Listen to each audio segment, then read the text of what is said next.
இப்போ இதை நல்லா கழுவியாச்சு. இது அப்படியே இருக்கட்டும். ஃபஸ்ட்டு இதில் வந்து கொஞ்சம் பூண்டு போட்டுக்கிறேன். அதையும் சேர்த்து நல்லா வதக்கிக்கலாம். இதை வந்து இப்போ நல்லா வதக்கிக்கலாங்க. தண்ணி ஊற்றாமல் அப்படியே வதங்கட்டும். இதே மாதிரியே எல்லா காயும் நம்ம தட்டி எடுத்துக்கலாங்க. நம்ம வந்து வெங்காயம் தக்காளி வதக்குற நேரத்தில் இந்த மாதிரி தட்டிக்கிட்ட அதுவும் வதங்கிடும், இதுவும் நம்ம ரெடி பண்ணிடலாம். ரொம்ப ஈஸியாக முடிஞ்சிடும். பாருங்கள், இதை எல்லாமே இந்த மாதிரி தட்டியாச்சு. இதை ஒரு வாட்டி வாஷ் பண்ணி எடுத்துக்கலாம். இந்த சுண்டைக்காய் அதில் போட்டுக்கலாம். சுண்டைக்காய் வந்து இந்த மாதிரி ஃப்ரெஷ்ஷாக இருந்ததுன்னா நீங்களும் வாங்கி இந்த மாதிரி ட்ரை பண்ணி பாருங்கள்.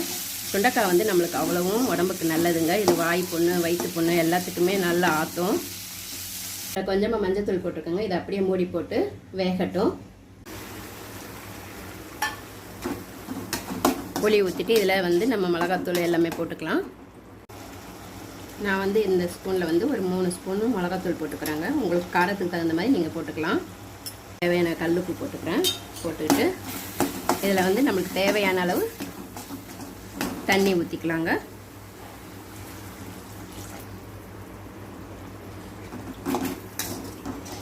இது நல்லா கொதி வரட்டும்.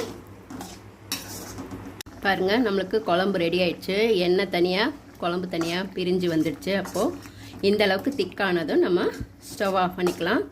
சூப்பரான சுண்டைக்காய் காரக்குழம்பு ரெடி ஆயிடுச்சு.